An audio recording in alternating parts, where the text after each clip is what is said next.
大家好，今天是2023年7月13号。昨天晚上美国 CPI 数值公布是在 3.0， 有这么大利好的情况下，比特币主力却无动于衷。或者今天视频利用周线的这张图表，再来跟朋友们讨论一下，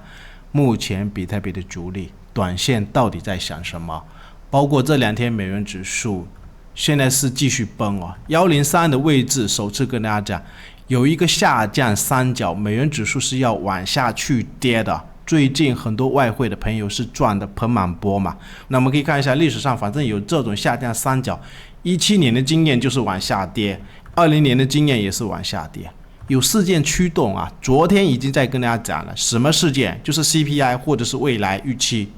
美联储会降息啊，所以已经提前在炒作。那这个比特币最近短线到底是在干嘛？包括昨天有利好是跌，那今天会不会涨？因为上一次也是有利好，美联储停止加息，当天是跌了，第二天就涨了。等下来跟大家探讨。复盘之前，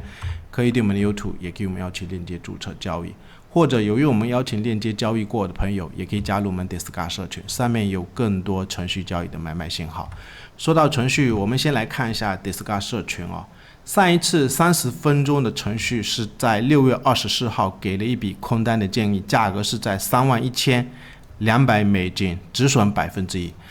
到现在已经是快1个月没有给程序交易的信号，所以主力既然是无动于衷，程序也是无动于衷啊。不然我的观点是，朋友们可以尽量等这个程序交易的信号，也是在对抗那个主力啊，不一定要天天操作，有时候机会是等出来，当然也不敢保证程序每一次都是100%对。包括上一次日线的一笔交易信号，在5月底的时候。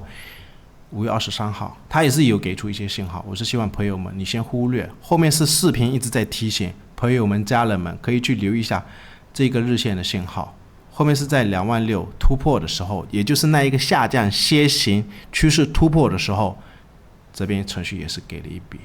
做多的建议啊，而且止损是在26100美金附近，也就是这个位置啊。这根不是有一个回撤嘛？那你在这两根位置，17号就是在这一根啊。第二根不是可以买嘛？后面就是利润，所以现在有做对，我的观点还是不变，包括这个低点有做对的一些多单，希望朋友们尽量给我抱住。但是最近的这个箱体有可能主力还是在搞人哦。我们先来看一下周线的这一张技术图表，上一次是在这个高位的时候有跟朋友们提过，历史的经验，像这种头肩底，不管是什么形态的底部，只要它颈线突破这条黄色线的位置，有可能真正的买点。高点期货先等一等，可能是在这个附近，因为我们可以看一下历史上，比如说2019年当时比特币整理的底部，这边有一个箱体，它颈线在这一根突破完以后，从来都没有压回确认过这个颈线，后面是上涨完以后重新压回，盘整了接近快1年，在疫情的黑天鹅事件这一个位置重新确认这个颈线，所以颈线确认完以后。它没有再破这个颈线，后面就是一路上去，所以也是希望朋友们底部脱离的那个颈线 25K 有做对的多单，一定要给我抱住，它不一定会再去测那个颈线哦。然后我们可以看一下历史上2015年当时比特币的底部，这边是一个箱体也好，或者是一个复杂的 W 底的一个结构，颈线突破完以后，也是会有回踩一次确认这个颈线。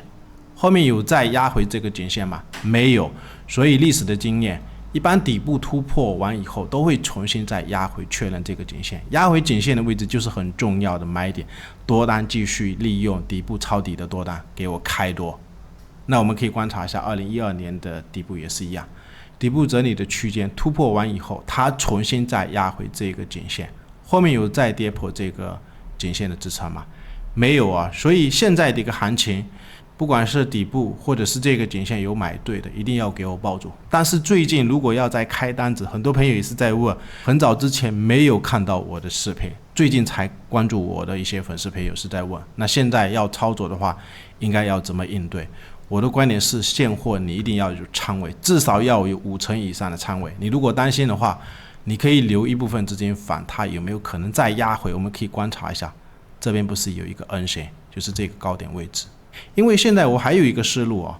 就是整个长线成也 CPI 败也 CPI， 它已经提前在炒作 CPI 是在降，美国的利率在4%的时候，就跟朋友们讲，应该2万下方要重仓去抄底啊。你等到美联储利率再加到高位的时候，有可能通胀已经是慢慢压下来。那现在行情来到这个位置，就是长达1年多的这一个矩形的区间，上面是 32K， 下面是 29K， 到底会不会突破这个 32K？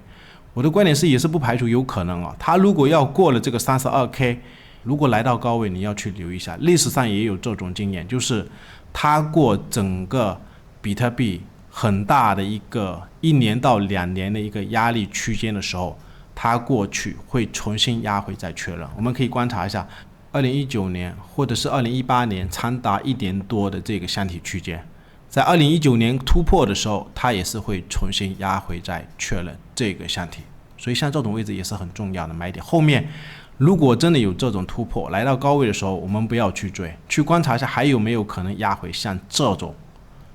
箱体支撑的一个位置，有可能也是很重要的继续高倍开多的一些点位。包括我们可以看一下历史上2015年的一个位置也是非常的巧妙啊，有可能比特币目前震荡的区间就类似这个区间啊。它在2015年第一波初步牛市涨到这个箱体，也是把这个压力前面在2014年的这个压力跟这一个2014年10月份的这一个压力重叠的一个位置，就是质押转换的位置是在这个箱体。它在2015年初的时候或者这个位置都有挑战过这个箱体，然后我们留意一下这个位置整理了200天左右，它后面是突破，也会重新再压回确认，就是这一个箱体的一个支撑。所以朋友们也不一定要急哦。如果真的你刚开始关注我的视频，它如果这个位置阻力它不想拉，还是在这个区间震荡，你也可以留一部分资金，可以观察一下还有没有这个位置的支撑。如果它要直接上去，其实也不必着急，手上有货的情况下，它有可能真的上去，也肯定会再压回，就是这个箱体的一个支撑。其实刚开始慢牛的走势都是这样子，反反复复上去压回，上去压回，就给那一些多方朋友站在多方的朋友，往往有可能在这种压回的低点又开始转空了。所以一直坚定了1年多，希望朋友们一定要给我坚定，比特币的牛市就是有事件在驱动啊。美国的 CPI 成也 CPI， 就类似之前败也是因为 CPI。那短线这个位置，昨天 CPI 是有利好的情况下，为什么这个位置是收跌啊？个人观点是这样子啊，主力有时候是在利用空间啊，空间的高位出的一些利好，不一定是利好，就类似这个位置空间的低位出的利好，往往可能是利好，出的利空往往可能也不是利空，它也是一个利好。然后我们来观察一下短期的技术形态啊，这两根看上去很像是一个空方吞噬，不过我的观点是它还是在整个箱体区间啊，或者是我们可以观察一下这边还有一个上升趋势啊，也就是昨天在推特上面发的这一张图表，3个低点连起来一个趋势，或者是最近又有3个高点，就是这几个高点连起来很像是一个收敛三角，短期是不是会变盘，或者是短线的朋友今天要留意一下，也就是昨天打出的这个低点支撑不要给我破掉，因为今天也是一个时间变盘的转折点。如果我们从这一根开始计算它整理的时间，今天是21根，也是一个斐波那契数列的一个时间窗口，最好是不要破这个低点。那有没有可能类似上一次这个位置是有利好，但是当天是下跌的，昨天也是有利好，不过现在位阶是在这个高位，是相对比较不舒服的一个位阶，也是不排除如果今天能上去是最好。最后还是一样，可以对我们的 YouTube